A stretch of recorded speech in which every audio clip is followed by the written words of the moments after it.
how to compete in a saturated category. And who is in a saturated category? I think most of us, almost all of us. Unless you're building something brand new, odds are you're playing in a category with a bunch of other players.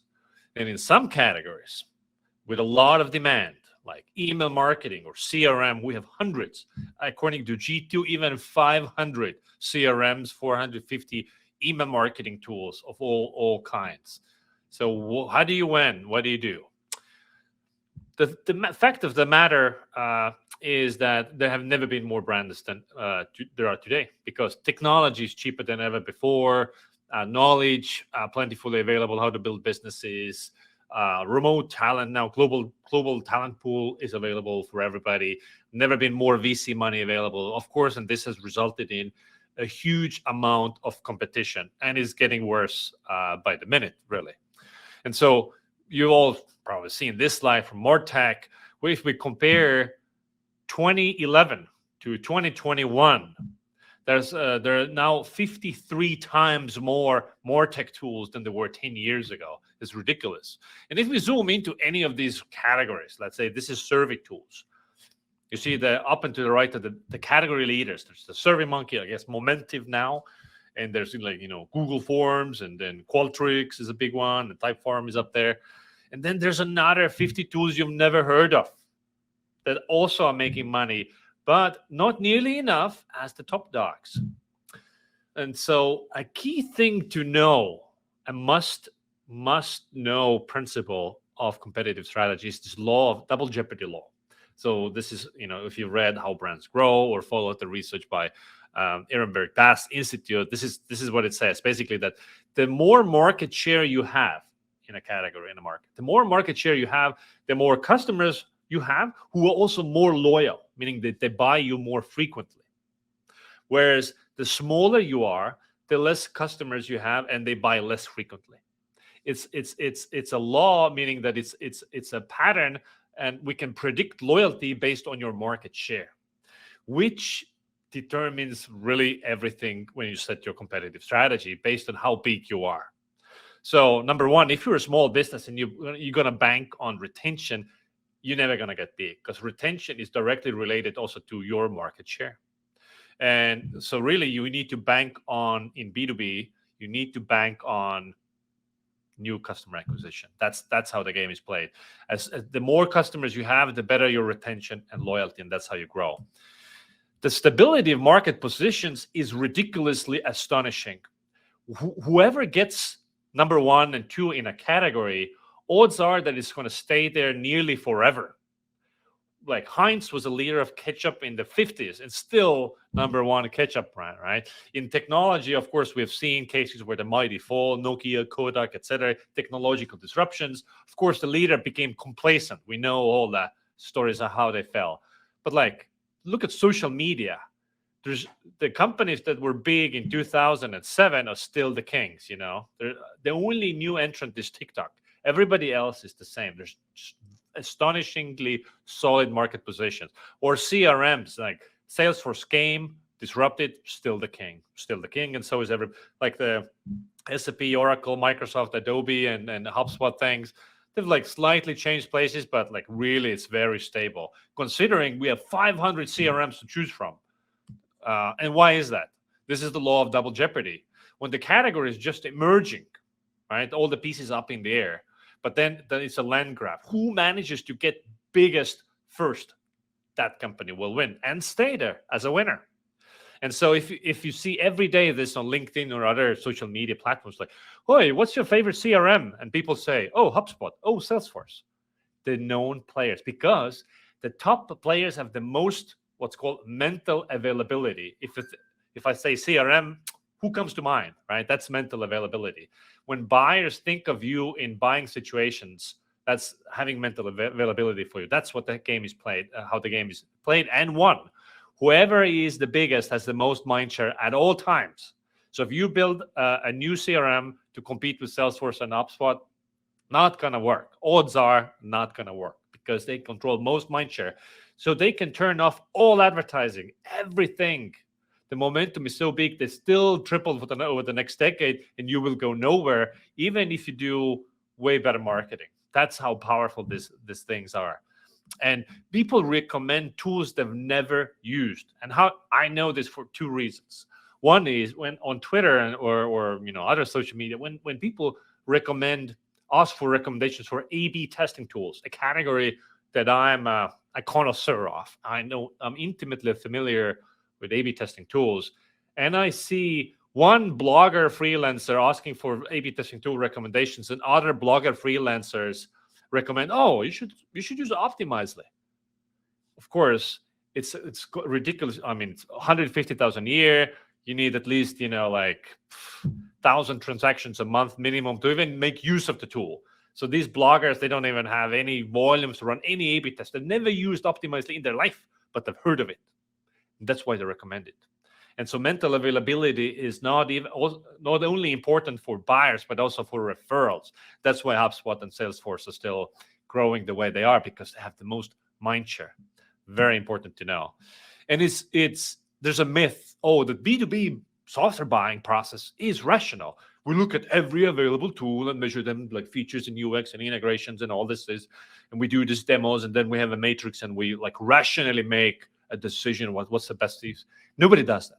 Nobody does that. We satisfice. And satisficing, I love this phrase, or the verb, satisficing is choosing a good enough options out of the options you already know.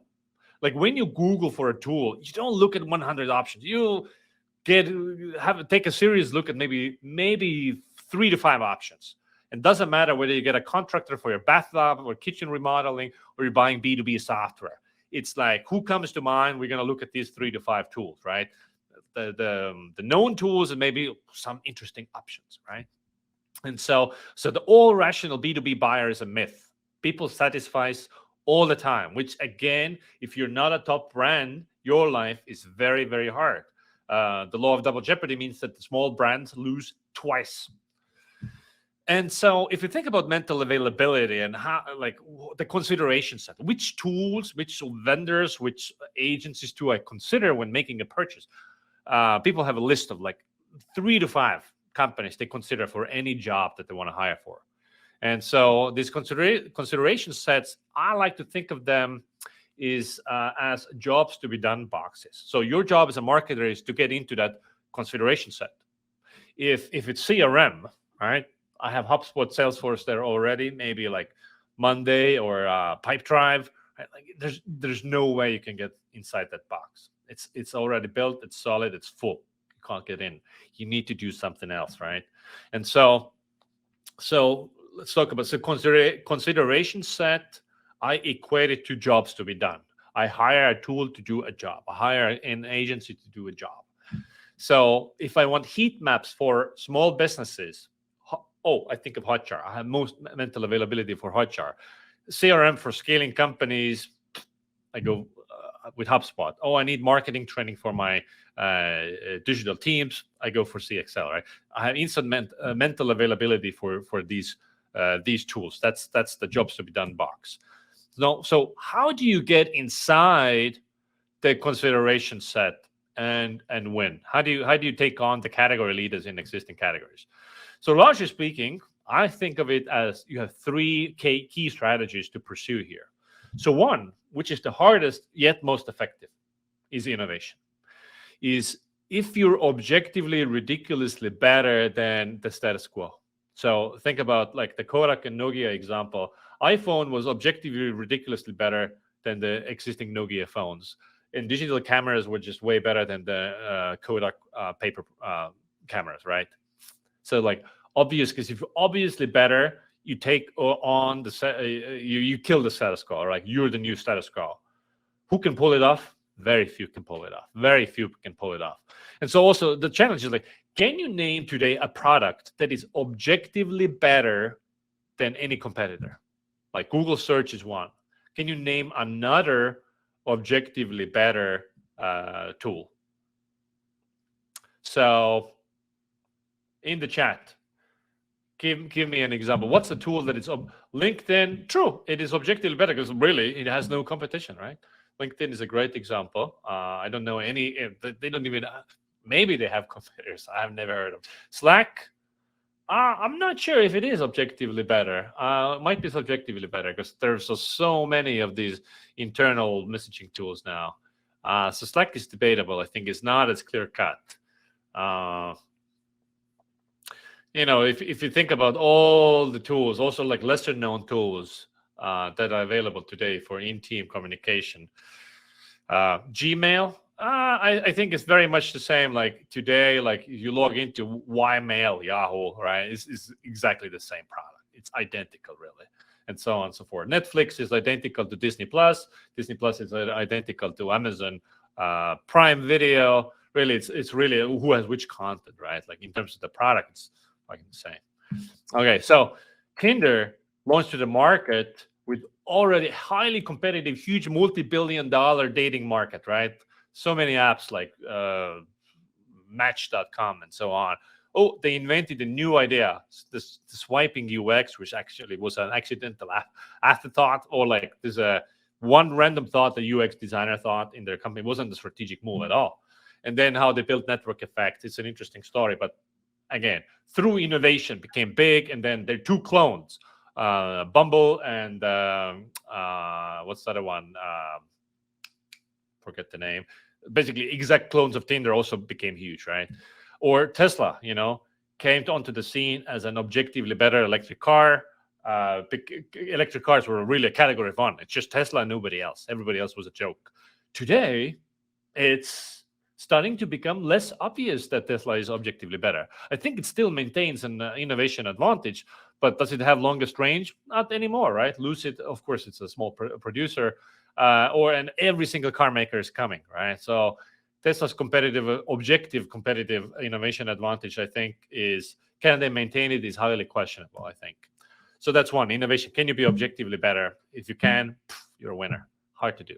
Second way, how you can grow in a category of hundreds of alternatives is excess share of voice. So many case studies, so much data about how you do that. So basically what excess share of voice is, if you spend more on advertising and you build up more mental availability around your brand than competing brands, your market share will grow year over year.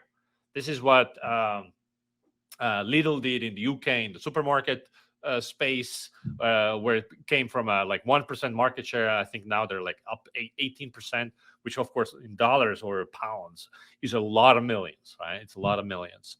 So money in marketing. So Monday.com, which is not an objectively better product. It's a great fucking product, right? Is it better than ClickUp? Is it better than Asana? Is it better than all these hundreds of productivity project management tools, right?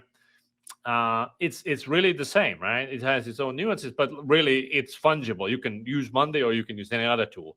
But what Monday did was, because how much money they spent on, they bought up particularly the whole YouTube inventory and all these ad campaigns, right, that they did. Look at this financial chart we can look at the top line of revenue, how much money they were making per quarter. And then you can look at sales and marketing costs, right?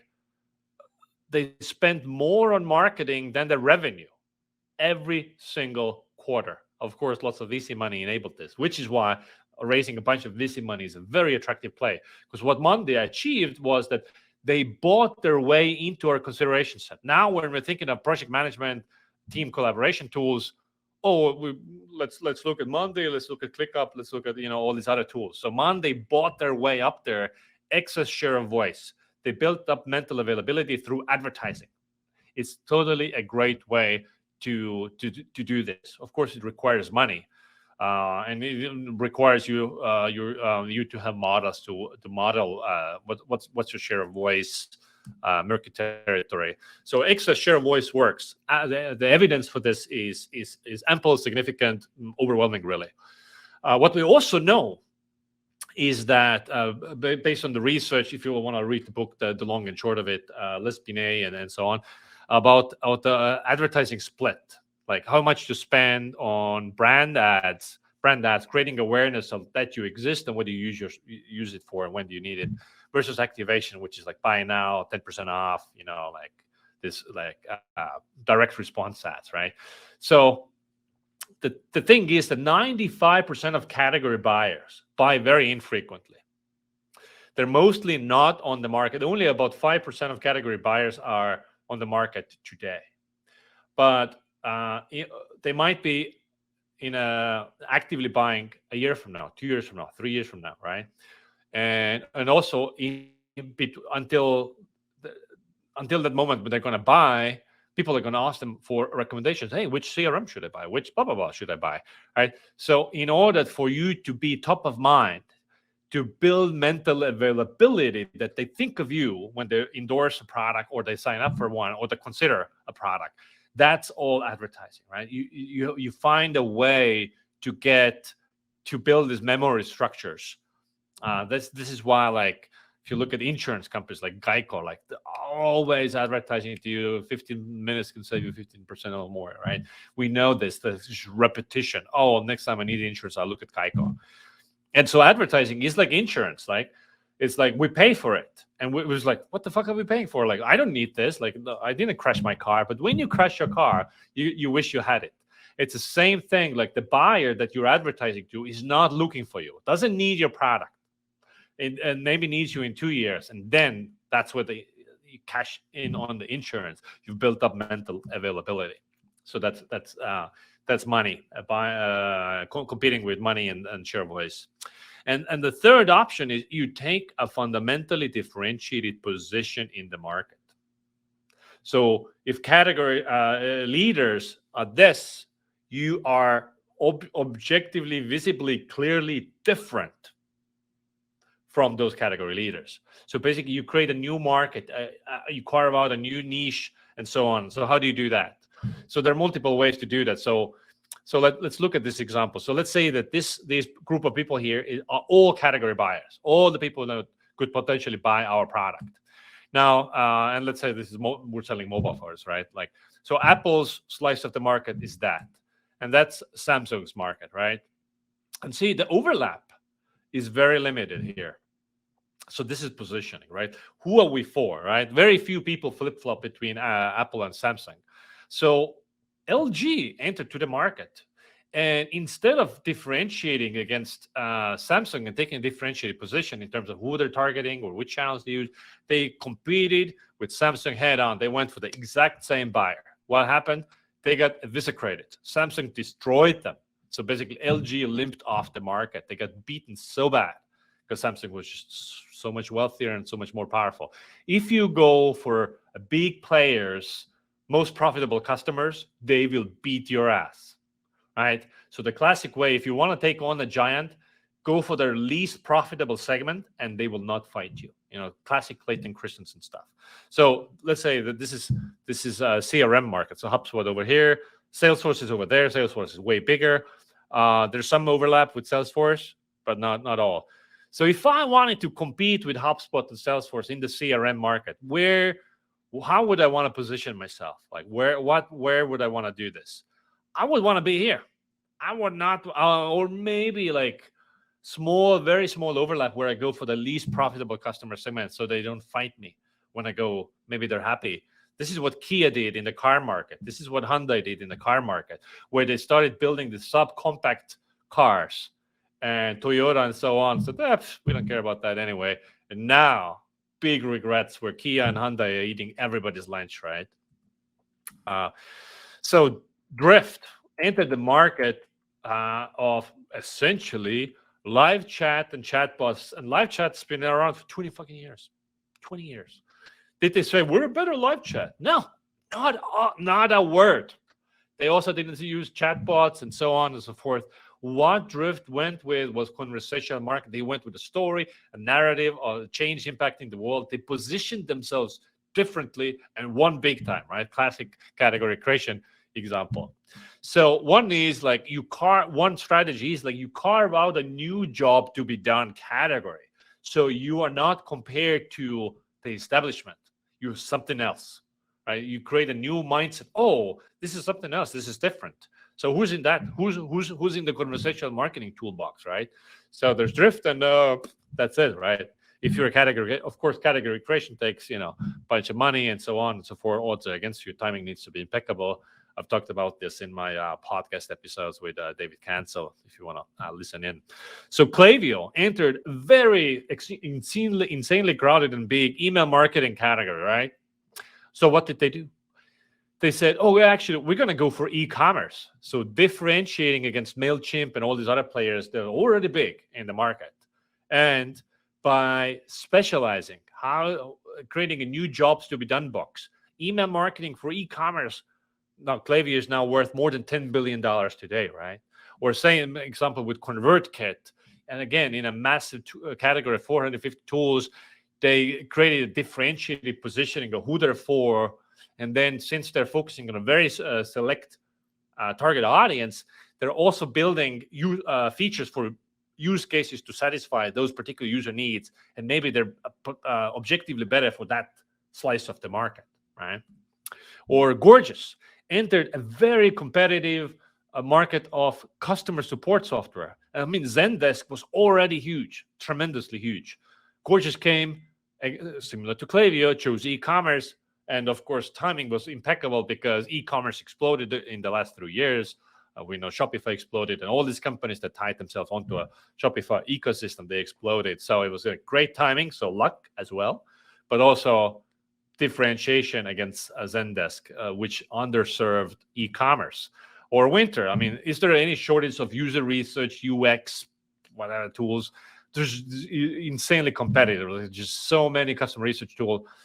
The way we're positioning Winter is buyer intelligence, message testing, things like that nobody does. So if you're like, oh, hey, which buyer intelligence tools do I use? Which message testing tools do I use? Well, I mean, besides Winter, who do you have? Nobody. That's what. So you carve out a different spot, can then be a different target market, different use case, things like that. You change the job to be done box. And once you're there, you protect the box that you have. So you build moats because somebody else might come. And if you're making money, they will come. Direct competition will always follow money. You build moats. You need to build the brand moat, right? Like, so Nike versus Adidas, there's no difference. Or, why do you buy Patagonia versus all these other brands? Well, it's because they have a clear brand identity of like, what does it say about me when I buy Patagonia versus Columbia? I have no idea what like Columbia stands for, or Canada Goose, or one of those. Like, I have no clue. I know exactly what Patagonia signals if I wear it. Same thing with like Tesla. I need to start competing on brand, because competing on innovation will soon go away. And then there's a community as a moat, like Lemlist or Lattice, in very competitive categories have grown, and largely off of doing a really great job with community, which is they can come and rip off every feature you have. Community, they cannot copy, right? Or you become a media company, which is another way of increasing your share of voice. It's like organic or earned media. So when it comes to subscription analytics, Profitwell, which is a bootstrap company, has really earned mindshare and built up mental availability through content. Like, so being a media, all the podcasts and web shows that they have, and speaking at every event about pricing and so on and so forth. So now it's very hard to knock Patrick Campbell and co. off their throne. Still possible, but much harder because of what they're built, And so ChartMogul, their top competitor, has nothing on them in this regard. So to sum it up, so you compete on either innovation or brand if you're in an established category. Very few can compete in innovation. It is the best way to do it if you can pull it off. But let's be honest, it's like less than 1% can do it. The rest of us, the 99% of us, compete on narrative, positioning, messaging. Yes, you need a good product, but it's not enough to win. You need other things on top. Thank you very much, and I'll take some questions now.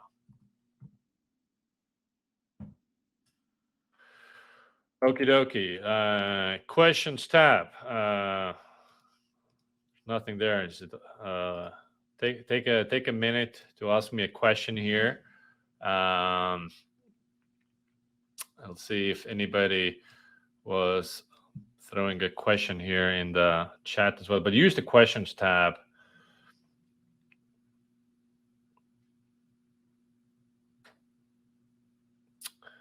How would you differ this advice, B2B SaaS or B2C? I mean, it's really the same thing. Like, think about detergent or socks or T-shirts. It's very hard to do innovation and really competing on brand, right? And the same laws apply. The double jeopardy really is stemmed, like the pattern was already figured out in the 60s, right? Consumer brands. So it's exactly the same thing. Exactly the same thing. What are some brands who are using community well in B2B?